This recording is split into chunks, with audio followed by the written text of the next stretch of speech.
आप सब। मैं उम्मीद करता हूं कि आप लोग सब बहुत अच्छे होंगे।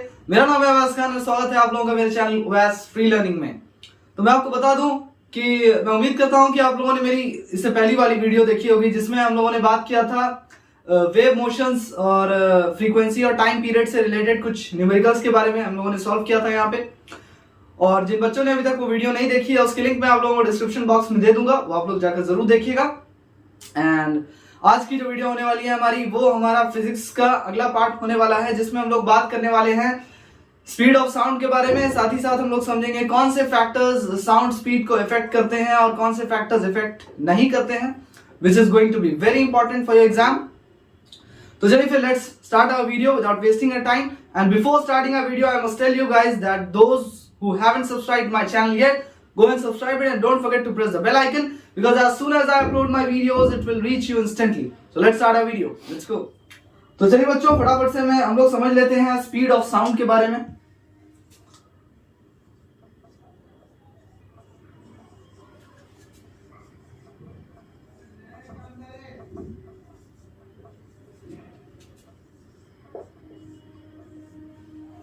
अब देखिए बच्चों, सर आइजैक न्यूटन जो है उन्होंने कंक्लूजन दिया कि स्पीड ऑफ साउंड जो है वो दो फैक्टर्स पे डिपेंड करता है।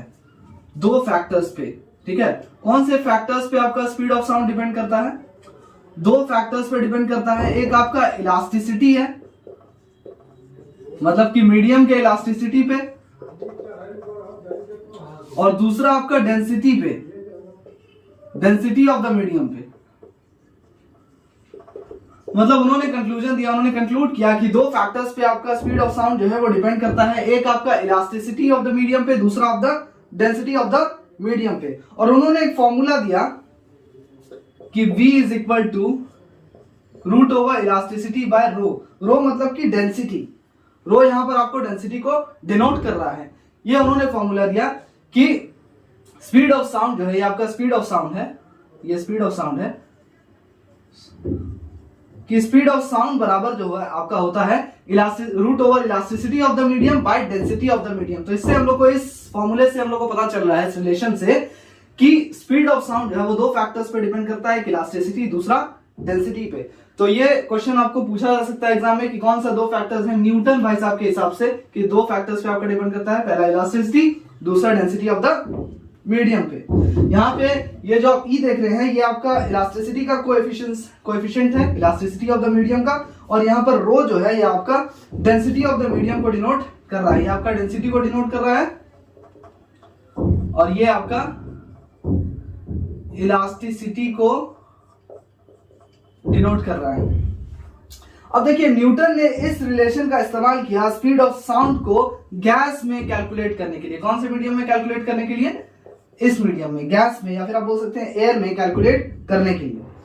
अब देखिए साउंड जो है वो गैस के थ्रू ट्रेवल करता है कंप्रेशन और रेयरफैक्शन के फॉर्म में। किस फॉर्म में ट्रेवल करता है? Compression and rarefaction. ये मैंने आप लोगों को ऑलरेडी पिछली वीडियो में एक्सप्लेन कर दिया था। ये दोनों आपके डिस्टर्बेंस है, कंप्रेशन और रेयरफैक्शन पार्टिकल्स का, एयर पार्टिकल्स का, या जिस भी मीडियम में आपका वाइब्रेशन हो रहा है।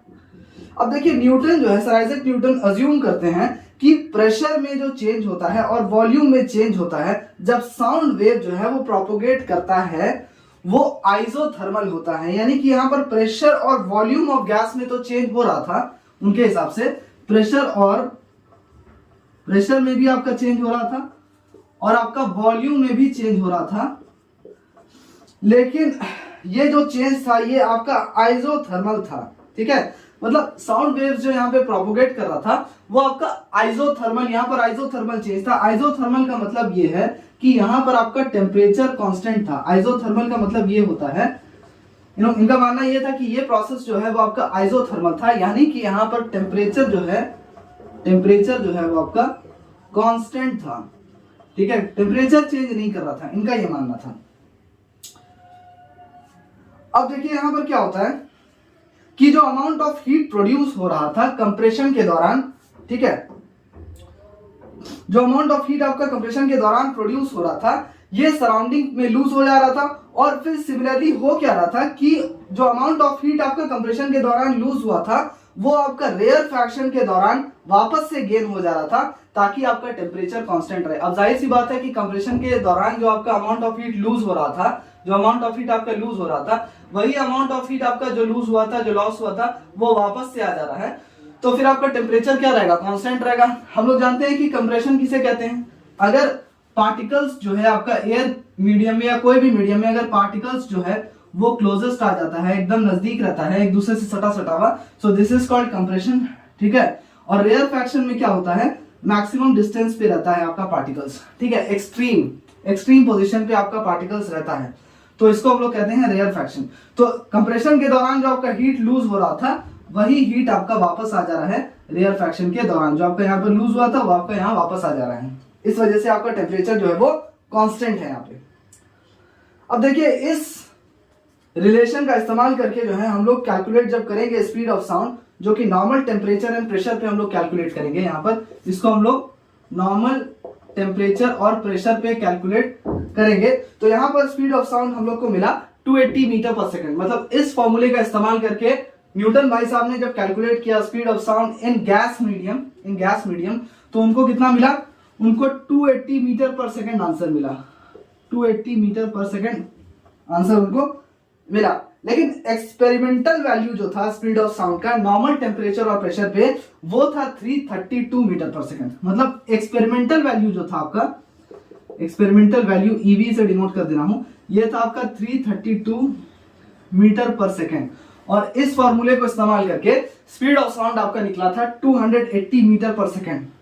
अब आप लोग यहाँ पर साफ साफ देख सकते हैं कि यहाँ पर कितना ज्यादा फर्क है वैल्यू में। यहाँ पर स्पीड ऑफ साउंड आपका 280 मीटर पर सेकंड आ रहा है इस फॉर्मूले का इस्तेमाल करके न्यूटन के, और यहाँ पर जो एक्सपेरिमेंटल वैल्यू ऑफ साउंड है जो ओरिजिनल है वो आपका 332 मीटर पर सेकंड है। तो यहाँ पर आप काफी ज्यादा वास्ट डिफरेंस देख सकते हैं यहाँ पर दोनों ही वैल्यू में, विच इज अबाउट 16%। आप जो यहाँ पर डिफरेंस देख रहे हैं ये 16% का फर्क है। यानी ये वैल्यू जो है आपका, ये इस वैल्यू से कितना प्रतिशत ज्यादा है? ये 16% ज्यादा है। तो ये एक बहुत बड़ा एरर है। This error was too large. इस वजह से ये जो आपका फॉर्मूला है ये आपका गलत माना गया। अब इसके बाद हम लोग समझेंगे, चूंकि ये फॉर्मूला हमारा काम नहीं किया, ये एक्सपेरिमेंटल वैल्यू से कुछ ज्यादा ही डिफरेंस आ रहा था, दोनों के वैल्यू में 16% का डिफरेंस आ रहा था। इस वजह से एक नए मैथमेटिशियन आते हैं जिनका नाम है लैपलेस। वो एक्सप्लेन करते हैं, हम लोग बात करेंगे। इससे पहले फटाफट से रब कर लेते हैं।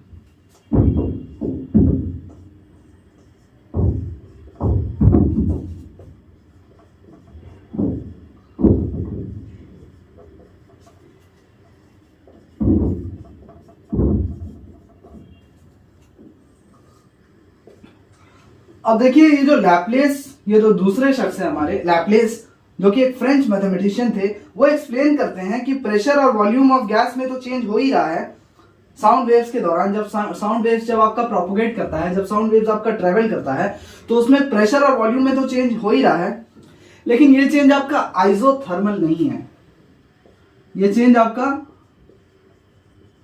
आइसोथर्मल नहीं है। न्यूटन भाई साहब ने क्या कहा था कि आइसोथर्मल है। आइसोथर्मल का मतलब होता है कि टेम्परेचर कांस्टेंट था न्यूटन भाई साहब के हिसाब से, कि टेम्परेचर कांस्टेंट रहता है। लेकिन हमारे जो लैपलेस भाई साहब हैं, जो कि फ्रेंच मैथमेटिशियन है, वो कहते हैं कि ये चेंज आपका आइसोथर्मल नहीं है। जब साउंड वेव्स आपका प्रोपोगेट करता है तो प्रेशर और वॉल्यूम तो आपका चेंज करेगा ही करेगा, प्रेशर और वॉल्यूम तो आपका चेंज करेगा ही करेगा, साथ में आपका टेम्परेचर भी कांस्टेंट नहीं रहेगा, यानी कि आइसोथर्मल चेंज नहीं है ये। वो बताते हैं कि ये चेंज आपका अडायबेटिक है। ये चेंज आपका कैसा है? अडायबेटिक है। अडायबेटिक का मतलब होता है कि यहां पर कोई भी ट्रांसफर ऑफ हीट नहीं होगा, हीट एक्सचेंज यहां पर नहीं होगा। यानी कि यहां पर सोर्स से, जहां से साउंड प्रोड्यूस हो रहा है, उससे सराउंडिंग में जो है हीट ट्रांसफर नहीं होगा। यही मतलब होता है आपका अडायबेटिक का। अब देखिए वो कहते हैं ऐसा इसलिए हो रहा है। अगर सवाल यहाँ पे आप लोगों को बन जाए कि लैपलेस भाई साहब जो कहते हैं कि ये चेंज जब साउंड वेव्स आपका प्रोपोगेट करता है, ट्रेवल करता है, तो आपका वो चेंज आइसोथर्मल नहीं होता है, यानी कि आपका टेम्परेचर जो है वो कांस्टेंट नहीं रहता है। ऐसा क्यों होता है? सबसे पहला रीजन वो देते हैं इसके पीछे कि स्पीड ऑफ साउंड जो होता है गैस में वो बहुत ज्यादा होता है। इस वजह से क्या होता है, कोई कुछ टाइम ही नहीं बचता है एक्सचेंज ऑफ हीट के लिए, क्योंकि स्पीड ऑफ साउंड गैस में बहुत ज्यादा होता है, इस वजह से हीट एक्सचेंज के लिए कोई टाइम बचता ही नहीं है पार्टिकल्स के बीच में, या फिर आपका हीट एक्सचेंज जो है वो पॉसिबल ही नहीं है सोर्स ऑफ द साउंड से सराउंडिंग में, ठीक है, सोर्स से सराउंडिंग में, ठीक है, पॉसिबल ही नहीं है। विद द सराउंडिंग्स आपका पॉसिबल ही नहीं है हीट एक्सचेंज, क्योंकि इतना ज्यादा स्पीड से साउंड ट्रेवल करता है गैस में कि टाइम ही नहीं मिलता है पार्टिकल्स को हीट एक्सचेंज का। दूसरा वाला रीजन इसका यह है कि गैस जो होता है वो बैड कंडक्टर ऑफ हीट होता है, इस वजह से वो एक्सचेंज ऑफ हीट को अलाउ ही नहीं करता है, क्योंकि गैस एक बैड कंडक्टर ऑफ हीट है, इस वजह से हीट एक्सचेंज जो है वो गैस आपका अलाउ नहीं करता है कंप्रेस्ड लेयर में, रेयरफाइड लेयर्स में और सराउंडिंग्स में, ठीक है, यानी कंप्रेस्ड लेयर के बीच, रेयरफाइड और सराउंडिंग के बीच वो आपका हीट एक्सचेंज को अलाउ ही नहीं करता है।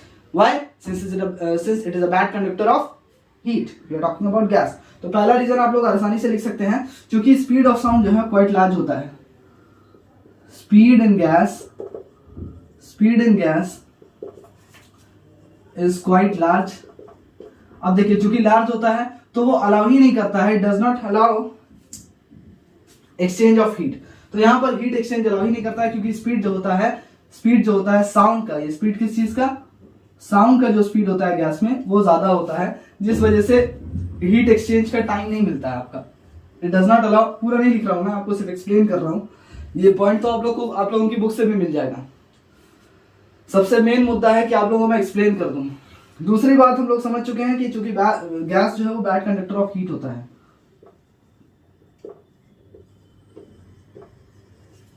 बैड कंडक्टर ऑफ हीट होता है, तो ये हीट एक्सचेंज को अलाउ ही नहीं करता है, ठीक है। तो ये आपका दो रीजन था जिसकी वजह से आपका ये जो चेंज है ये आइसोथर्मल नहीं हो सकता है, यानी कि इसमें टेम्परेचर कांस्टेंट नहीं हो सकता है। इस वजह से कोई एक्सचेंज ऑफ हीट जो है वो पॉसिबल ही नहीं हो सकता है जब साउंड वेव आपका पास करेगा गैस से। कौन से मीडियम से? जब साउंड वेव आपका गैस से पास करेगा तो उस केस में आपका हीट एक्सचेंज जो है वो पॉसिबल नहीं होगा। अब देखिए, जो हीट आपका प्रोड्यूस हो रहा है कंप्रेशन के दौरान, वो रेज कर देता है गैस के टेम्परेचर को। जो हीट आपका कंप्रेशन के दौरान, ये देखिए पार्टिकल्स बिल्कुल क्लोजेस्ट है, तो जो कंप्रेशन के दौरान आपका हीट प्रोड्यूस हो रहा होगा वो क्या करता है, गैस के टेम्परेचर को बढ़ा देता है, और जो हीट आपका लूज हो रहा है रेयरफैक्शन के दौरान वो टेम्परेचर को कम कर देता है। ये कंप्रेशन के दौरान क्या कर रहा था, टेम्परेचर को क्या कर रहा था, बढ़ा दे रहा था गैस के, और रेयरफैक्शन के दौरान, ये आपका रेयरफैक्शन है, फॉर एग्जाम्पल हम लोग यहाँ पे बना लेते हैं, ये आपका रेयरफैक्शन है, देखिए कितना दूर दूर है पार्टिकल। इस दौरान क्या होता है, जो हीट आपका लूज हो रहा है वो आपके गैस टेम्परेचर को क्या कर देता है, घटा देता है। ये टेम्परेचर को यहाँ पर क्या कर देता है, घटा देता है। इस वजह से जो चेंज होता है वो अडायबेटिक होता है, यानी कि इसमें हीट एक्सचेंज नहीं होता है, सिर्फ ये आइसोथर्मल नहीं होता है, ये चेंज जो है आपका अडायबेटिक होता है। तो अगर आपसे पूछेगा कि फ्रेंच मैथमेटिशियन लैप्लेस के हिसाब से साउंड वेव्स जो जब ट्रेवल करता है तो उसमें जो चेंज होता है वो आइसोथर्मल होता है या फिर अडायबेटिक होता है, तो आप लोग आंसर लिखिएगा अडायबेटिक। अगर पूछेगा न्यूटन भाई साहब के दौरान तो आप लोग लिखिएगा उनके हिसाब से आइसोथर्मल होता है, लेकिन सही वो है, ये सही नहीं है।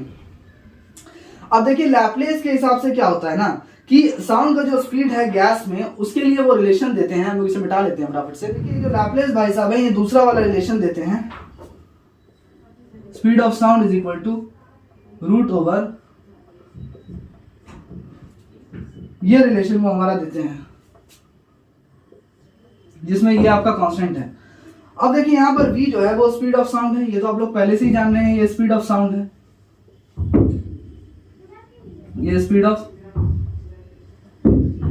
साउंड है, और यहां पर ये जो आप देख रहे हैं ये साइन, ये आपका कांस्टेंट है, ठीक है। आप लोग इसको लिख सकते हैं, ये कांस्टेंट है आपका, ठीक है, ये आपका कांस्टेंट है। अब देखिए ये जो साइन है ये आपका डिनोट कर रहा है constant which is equal to the ratio of specific heat at constant pressure, specific heat, ratio of specific heat at constant pressure to the specific heat at constant volume, specific heat at constant pressure to the specific heat at constant volume, ये इसी को denote कर रहा है। और ये आपका air के लिए 1.41 इसका वैल्यू माना जाता है, एयर के लिए इसका वैल्यू कितना माना जाता है, 1.41 इसका वैल्यू। अब देखिए यहाँ पे P जो है वो इनिशियल प्रेशर को डिनोट कर रहा है, या मतलब जो प्रेशर आपका पहले था उसको डिनोट कर रहा है, और ये आपका डेंसिटी है। तो आप लोग पहले से ही जानते हैं कि ये रो है, तो रो आपका किसको डिनोट करता है, ये आपका डेंसिटी ऑफ द गैस को डिनोट करेगा, डेंसिटी ऑफ द मीडियम को डिनोट करेगा। जाहिर सी बात है यहाँ पर मीडियम गैस है तो ये डेंसिटी ऑफ गैस को डिनोट करेगा, और ये आपका इनिशियल प्रेशर है, इनिशियल प्रेशर है। तो ये फॉर्मूला हम लोगों के फ्रेंच मैथमेटिशियन लैप्लेस भाई साहब ने दिया कि constant into initial pressure by density का रूट ओवर। अब देखिए ये जो स्पीड ऑफ साउंड है एयर में, ये सारा हम लोग कैलकुलेट करते हैं आपका नॉर्मल टेम्परेचर और प्रेशर पे, एनटीपी। अगर इसका फुल फॉर्म पूछेगा तो आप लोग सिंपली लिख सकते हैं नॉर्मल टेम्परेचर एंड प्रेशर। अब देखिए इस रिलेशन को इस्तेमाल करके, इस ये जो लैप्लेस भाई साहब का हमारा रिलेशन था, इस फॉर्मूले को इस्तेमाल करके हम लोग का आंसर आ रहा था 331.2 मीटर पर सेकेंड, 331.2 मीटर पर सेकेंड। और आप लोग देख सकते हैं कि ये एक्सपेरिमेंटल वैल्यू के बहुत ज्यादा क्लोज है। एक्सपेरिमेंटल वैल्यू हम लोग का कितना था, 332 मीटर पर सेकेंड था। आप देखिए कितना ज्यादा क्लोज है, ये 331.2 है मीटर पर सेकेंड, जो इस रिलेशन को इस्तेमाल करके आया, लैप्लेस के रिलेशन को। और experimental value of speed of sound कितना था, 332 मीटर पर second. Now you all can see that it is very close, these two values are very close to each other। अब देखिए यहां पर आप लोग साफ साफ बोल सकते हैं कि ये रिलेशन आपका सही है, क्योंकि ये आपका एक्सपेरिमेंटल वैल्यू के बहुत ज्यादा क्लोज है। तो अगर पूछेगा कि न्यूटन का जो है वो सही काम किया था कंक्लूजन, या फिर आपका लैप्लेस का, तो आप लोग सीधा सीधा लिख सकते हैं लैप्लेस का कंक्लूजन सही था, क्योंकि उसका वैल्यू बहुत ज्यादा क्लोज था एक्सपेरिमेंटल वैल्यू ऑफ साउंड के। अब देखिए speed of sound in different media में हम लोग बात करेंगे। अलग अलग मीडियम में हम लोग स्पीड ऑफ साउंड को समझेंगे, किसमें ज्यादा होता है, किसमें कम होता है, किसमें सबसे ज्यादा कम होता है। तो चलिए फटाफट से इसे बिठा लेते हैं।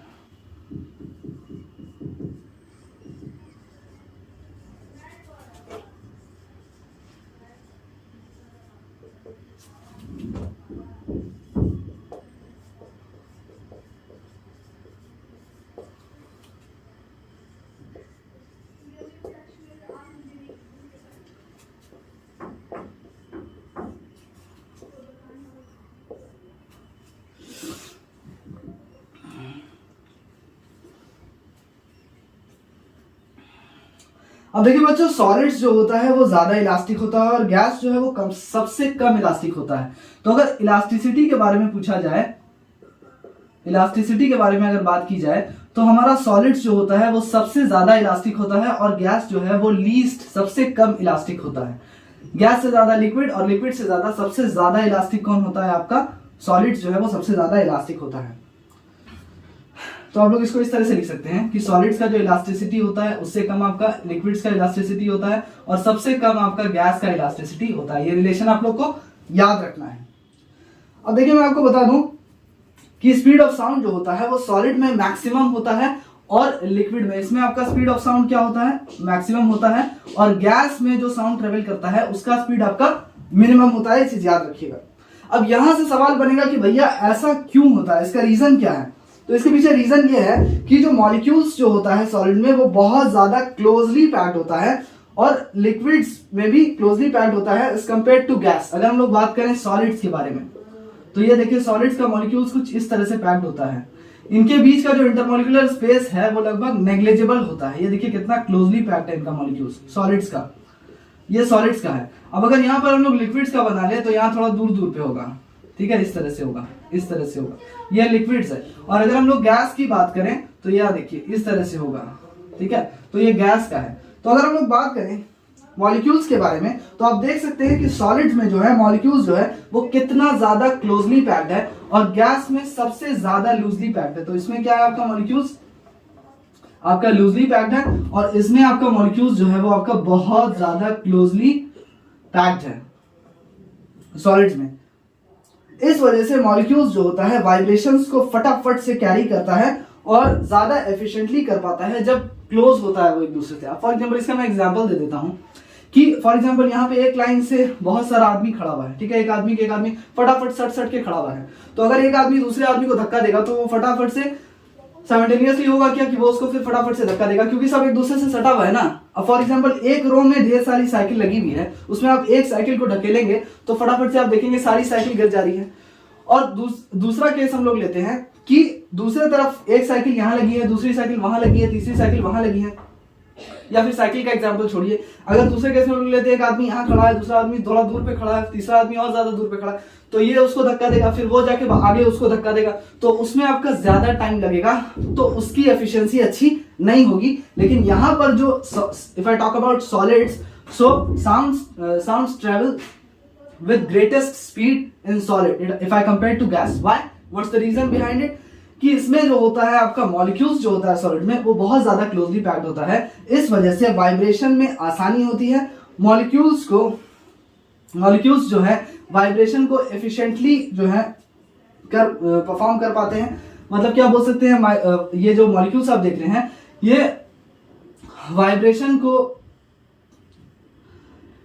ट्रांसमिट जो है वो ज्यादा एफिशिएंटली कर पाते हैं। अब देखिए, आप जब देखेंगे कि रेलवे ट्रैक में एक इंसान जब कान लगाता है अपना, कि ये चेक करने के लिए कि ट्रेन जो है वो आ रही है या फिर नहीं आ रही है, अब ये इसलिए किया जाता है, आपसे रीजन पूछा जा सकता है कि हम लोग कान जो है वो रेलवे ट्रैक पे क्यों लगाते हैं।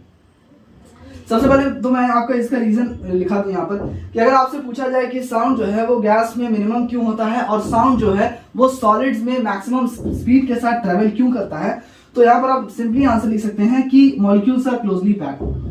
Molecules are closely packed in solids. ठीक है, सॉलिड्स में आपका मॉलिक्यूल्स जो है वो क्लोजली पैक्ड होता है। और फिर आपको आगे ये भी लिखना होगा कि molecules are closely packed in solids and liquids rather than gas। ठीक है, मॉलिक्यूल्स जो है वो गैस में बिल्कुल भी क्लोजली पैक्ड नहीं, क्लोजली पैक्ड क्या पैक्ड ही नहीं रहता है, बहुत बहुत दूर दूर रहता है मॉलिक्यूल्स। अब देखिए ऐसा क्यों होता है कि हम लोग कान लगा देते हैं, या फिर कोई आदमी जो है वो ये चेक करने के लिए कि ट्रेन जो है वो आ रही है या फिर नहीं आ रही है, इसको चेक करने के लिए वो रेलवे ट्रैक पे कान क्यों लगाता है। ऐसा वो इसलिए करता है कि अगर हम लोग को स्पीड ऑफ साउंड जो है वो सॉलिड्स में आपका बहुत ज्यादा होता है then the speed of sound in gas. ठीक है, अगर वो नॉर्मली खड़ा रहेगा और सुनने की कोशिश करेगा, अगर वो मीडियम बनाएगा एयर को और वो सुनने की कोशिश करेगा कि ट्रेन आ रही है कि नहीं आ रही है, तो उसको आवाज शायद सुनाई ना दे। अगर ट्रेन बहुत ज्यादा दूर होगी तो उसको आवाज सुनाई नहीं देगी, अब पास होगी तो सुनाई दे देगी उसके हॉर्न से, लेकिन अगर ट्रेन बहुत ज्यादा दूर होगी तो उसको आवाज सुनाई नहीं देगी। लेकिन अगर वो रेलवे ट्रैक पर कान लगाएगा तो उसको आसानी से जो है वो साउंड सुनाई दे देगा और पता चल जाएगा कि ट्रेन जो है वो आने वाली है, क्योंकि स्पीड ऑफ साउंड जो होता है वो सॉलिड्स में मैक्सिमम होता है और गैस में मिनिमम होता है। क्योंकि यहाँ पर जो साउंड प्रोड्यूस हो रहा है by the moving wheel of the train का जो चक्का घूम रहा है उससे जो साउंड प्रोड्यूस हो रहा है, ये आपका थ्रू द एयर आप नहीं सुन पाएंगे अगर ट्रेन बहुत ज्यादा दूर है, लेकिन आप सॉलिड्स के थ्रू सुन सकते हैं because speed of sound is maximum in solids as I explained here. इस वजह से हम लोग स्टील ट्रैक का इस्तेमाल करके कान लगा के सुन सकते हैं, चेक कर सकते हैं कि ट्रेन जो है वो आ रही है या फिर कि नहीं। आप उसको नॉर्मली नहीं सुन सकते हैं इस तरह से खड़े होके कि ट्रेन आ रही है या फिर कि नहीं, अगर बहुत ज्यादा दूर है तो। Now we'll talk about factors affecting the speed of sound in a gas। कौन सा फैक्टर जो है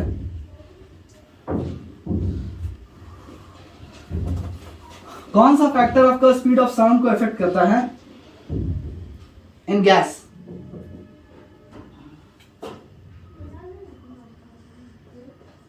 फैक्टर्स affecting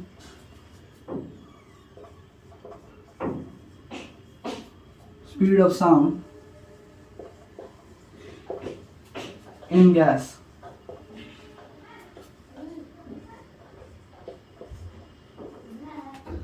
अब देखिए बच्चों, स्पीड ऑफ साउंड जो होता है गैसियस मीडियम में ये बहुत सारे नंबर ऑफ फैक्टर्स से अफेक्टेड होता है, जिसमें हम लोग का सबसे पहला वाला फैक्टर हम लोग मानेंगे डेंसिटी का क्या इफेक्ट होता है साउंड के स्पीड पे डेंसिटी का क्या इफेक्ट होता है, ये हम लोग बराबर समझेंगे अभी। देखिए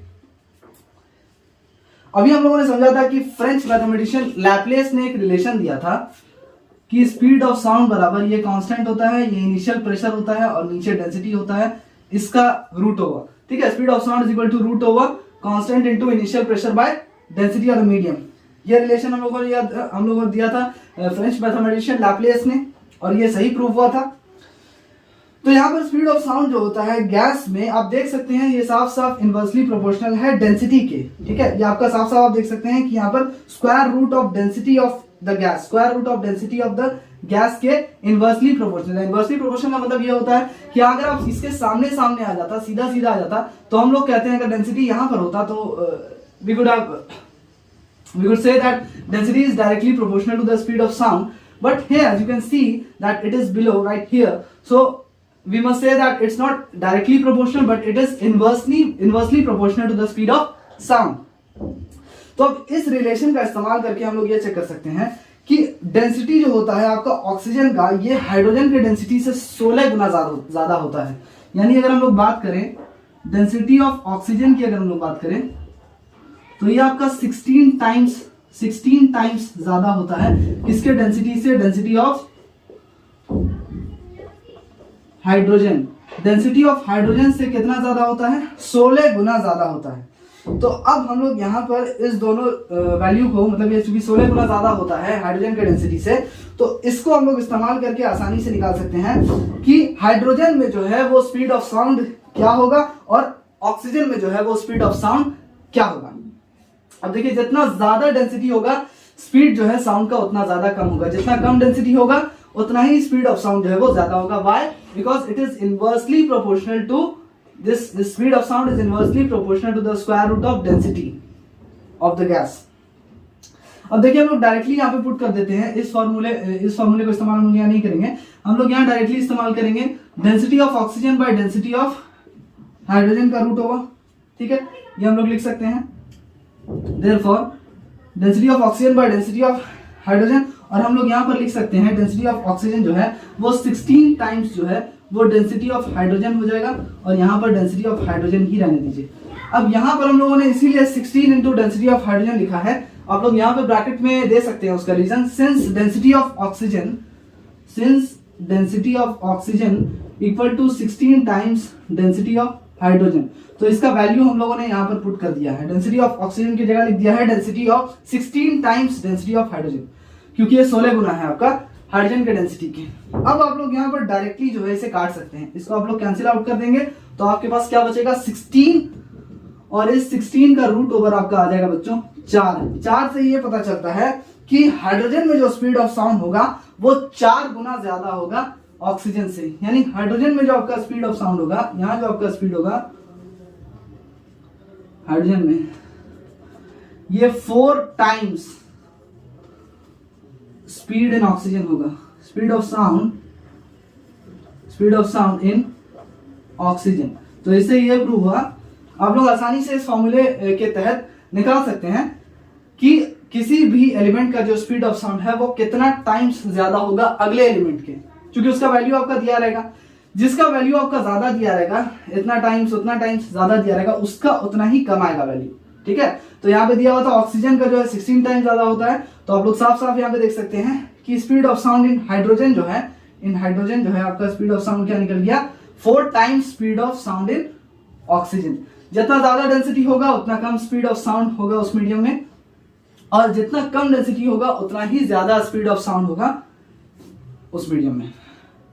ये तो था आपका इफेक्ट ऑफ डेंसिटी। साउंड पे इफेक्ट क्या होता है डेंसिटी का, which is inversely proportional, we have already talked about it. Now we will talk about effect of temperature. Temperature का क्या इफेक्ट होता है, लेट्स सी।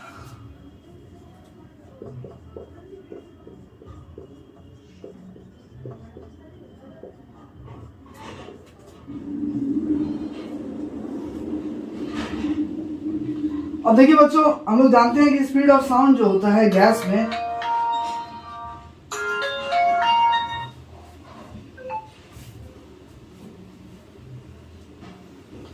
अब देखिए बच्चों हम लोग जानते हैं कि स्पीड ऑफ साउंड जो होता है वो गैस में ये directly proportional to the square root of its absolute temperature होता है। यानी V इज इक्वल टू हो जाएगा आपका, V is directly proportional to हो जाएगा रूट ओवर T, ठीक है।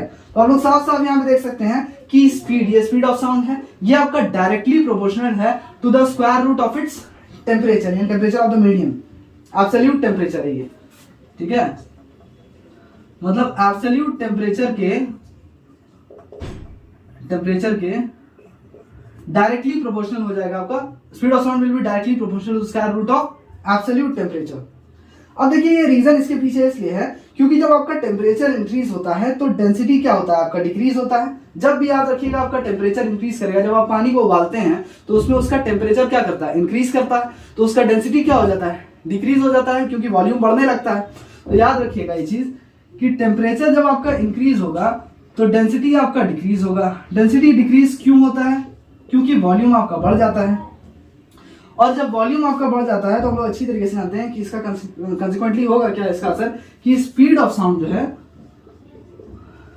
स्पीड बढ़ जाएगा। यानी कि आप अल्टीमेटली ये कह सकते हैं कि टेम्परेचर अगर आपका बढ़ेगा तो स्पीड ऑफ साउंड भी आपका क्या हो जाएगा, ये आपका बढ़ जाएगा, ये याद रखिएगा। तो स्पीड ऑफ साउंड जो होता है एयर में वो इंक्रीज करता है। अगर हम आपसे ये सवाल पूछ दें कि अगर 1 डिग्री सेल्सियस किसी मीडियम का जो है टेम्परेचर बढ़ा दिया जाए, या अगर एयर का टेम्परेचर अगर 1 डिग्री सेल्सियस बढ़ा दिया जाए तो स्पीड ऑफ साउंड कितना ज्यादा बढ़ जाएगा? मैं आपको बता दूं कि 0.61 मीटर पर सेकेंड बढ़ेगा। 0.61 मीटर पर second for every 1 degree Celsius, for 1 degree Celsius. मतलब 1 डिग्री सेल्सियस अगर आपका टेम्परेचर बढ़ता है तो साउंड का स्पीड जो है एयर में, गैस में, वो कितना बढ़ जाएगा? 0.61 मीटर पर सेकेंड जो है वो आपका बढ़ जाएगा। तो क्लियरली आप लोग बोल सकते हैं कि साउंड जो है वो गर्मी के दिनों में फास्टर ट्रेवल करेगा as compare to on a colder winter day, cold winter day. जाड़े से ज्यादा आपका स्पीड ऑफ साउंड जो है वो गर्मी में होगा। ऐसा क्यों होगा? आप लोग डायरेक्टली लिख सकते हैं because speed of sound is directly proportional to the square root of absolute temperature, and since it is directly proportional to the square root of absolute temperature, so speed of sound would be faster in hot summer as compared to the cold winter days. Now we'll talk about effect of pressure. Effect of pressure क्या होता है speed पे?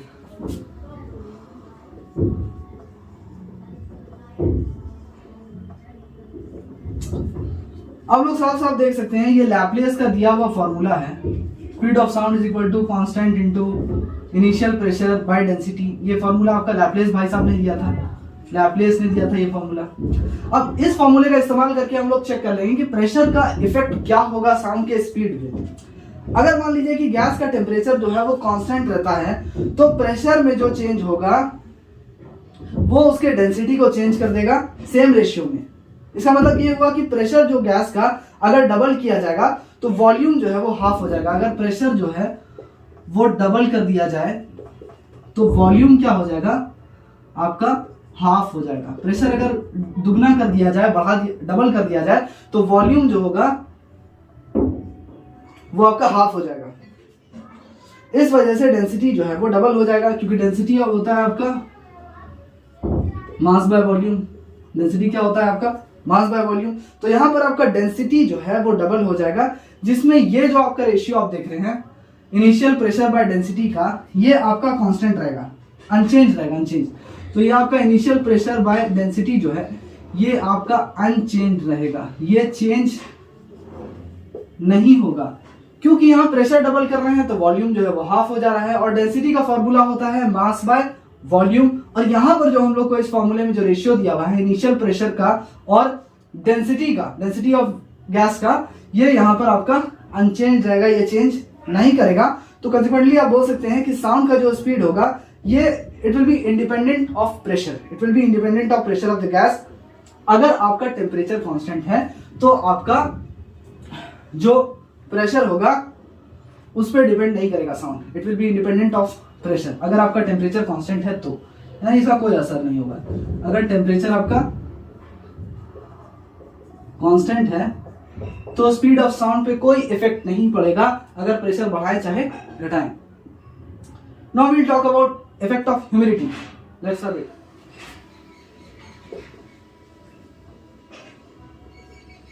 हवा का क्या effect होता है? अब देखिए साउंड का जो स्पीड होता है हवा में, ये स्पीड ऑफ विंड की वजह से इफेक्टेड होता है। ऐसा इसीलिए होता है बच्चों क्योंकि विंड जो होता है मीडियम को, चाहे मीडियम एयर हो चाहे कोई भी मीडियम हो, वो उसको ड्रिफ्ट कर देता है। मतलब कि विंड जो होता है वो ड्रिफ्ट कर देता है मीडियम को। विंड याद रखिएगा मीडियम को ड्रिफ्ट कर देता है। ये विंड जो है क्या करता है मीडियम को ड्रिफ्ट कर देता है। मतलब जिस तरफ हवा चलेगी एयर पार्टिकल्स, मीडियम यहाँ पर क्या है, एयर है, तो जिस तरफ आपका हवा चलेगी उसी तरफ आपका एयर पार्टिकल्स चला जाएगा, उसी डायरेक्शन में चला जाएगा। अब देखिए इसमें दो केस होता है। पहला केस ये होता है कि अगर मान लेते हैं विंड आपका, हवा आपका सेम डायरेक्शन में चल रही है जिस डायरेक्शन में आपका साउंड ट्रेवल कर रहा है, मतलब कि विंड जो है वो भी इसी डायरेक्शन में चल रहा है, हवा भी इसी डायरेक्शन में चल रही है, और साउंड जो ट्रेवल कर रहा है या प्रोपोगेट कर रहा है वो भी आपका इसी डायरेक्शन में कर रहा है, ठीक है, सेम डायरेक्शन में हो रहा है। तो यहां पर नॉर्मली स्पीड ऑफ साउंड क्या हो जाएगा, यहां पर आपका स्पीड ऑफ साउंड जो होता है वो एड अप हो जाएगा, यानी कि speed of sound in still air, जब हवा रुकी हुई थी, speed of sound in still air, यहां पे रुकी हुई जब हवा थी तब जो स्पीड होता साउंड का उसमें एड अप हो जाएगा speed of sound in wind, speed of wind, उसमें एड अप हो जाएगा हवा का जो रफ्तार है, हवा का जो रफ्तार है, तो ये हो जाएगा आपका टोटल स्पीड ऑफ साउंड, यानी speed of sound in still air जब हवा रुकी हुई थी, इसमें हम लोग जोड़ देंगे हवा की रफ्तार जोड़ देंगे, तो इसमें हम लोग को टोटल मिल जाएगा टोटल स्पीड ऑफ साउंड। जब हवा सेम डायरेक्शन में चल रही है जिस डायरेक्शन में आपका साउंड वेव प्रोपोगेट कर रहा है, यानी कि आप लोग लिख सकते हैं speed of sound is equal to Vs plus VW, यानी कि speed of sound is equal to speed of sound in still air plus speed of wind, हवा का स्पीड। दूसरा केस ये है बच्चों की, अगर मान लेते हैं कि हवा जो है वो ऑपोजिट डायरेक्शन में अगर चल रहा हो, तो अगर मान लेते हैं कि आपका हवा चल रहा है इस डायरेक्शन में, हवा आपका इस डायरेक्शन में चल रहा है, ठीक है, लेकिन साउंड जो है वो आपका प्रोपोगेट कर रहा है इस डायरेक्शन में, ठीक है, इस डायरेक्शन में प्रोपोगेट कर रहा है, तो यहां पर जो स्पीड ऑफ साउंड होगा वो एड अप नहीं होगा बल्कि माइनस हो जाएगा। स्पीड ऑफ साउंड यहां पर क्या हो जाएगा आपका, स्पीड ऑफ साउंड आपका यहां पे माइनस हो जाएगा, यानी कि speed of sound in still air यहां पर हो जाएगा, आसान है ये, speed of sound in still air minus speed of wind, मतलब जो उसमें ऐड हुआ था इसमें सिंपली क्या हो जाएगा, इसमें आपका सबट्रैक्ट हो जाएगा, as simple as that। तो यहां पर आपका फॉर्मूला जहां पे V is equal to Vs plus VW था, यहां पे आपका फॉर्मूला हो जाएगा V is equal to Vs minus VW, यानी speed of sound is equal to speed of sound in still air minus speed of wind. तो ये दो फॉर्मूला था, दैट्स इट। तो स्टूडेंट्स, मैं उम्मीद करता हूं कि आप लोगों को मेरी आज की वीडियो पसंद आई होगी, जिसमें हम लोगों ने बात किया है न्यूटन के रिलेशन के बारे में, कि न्यूटन भाई साहब ने क्या रिलेशन दिया था जो कि गलत साबित हुआ, और दूसरा हमारा जो फ्रेंच मैथमेटिशियन थे जो कि जिनका नाम लैपलेस था, उन्होंने क्या रिलेशन दिया, यानी speed of sound is equal to constant जो वैल्यू था root over constant into initial pressure by density of the medium. तो खैर, मैं उम्मीद करता हूँ वीडियो पसंद आई होगी, और साथ ही साथ आज हम लोगों ने उन फैक्टर्स के बारे में बात किया जो आपके साउंड के स्पीड को इफेक्ट करते हैं। इंशाल्लाह ताला अगली वीडियो में हम लोग बात करेंगे उन फैक्टर्स के बारे में जो आपके साउंड के स्पीड को इफेक्ट नहीं करते हैं। इस वीडियो में हम लोगों ने, मैंने उसे इंक्लूड नहीं किया है क्योंकि ये वीडियो बहुत ज्यादा लेंथी हो जाती है, और मैं कोशिश करता हूँ कि वीडियो हमारी आधे घंटे के अंदर ही रहे। तो चलिए फिर अगली वीडियो में हम लोग मिलते हैं, तब तक के लिए सपोर्ट करते रहें, चैनल को सब्सक्राइब करें, ज्यादा से ज्यादा शेयर करें दूसरे बच्चों को, ताकि उन्हें भी ज्यादा से ज्यादा बेनिफिट हो free of cost. So let's meet in our next video. Till then, goodbye, take care, Allah Hafiz.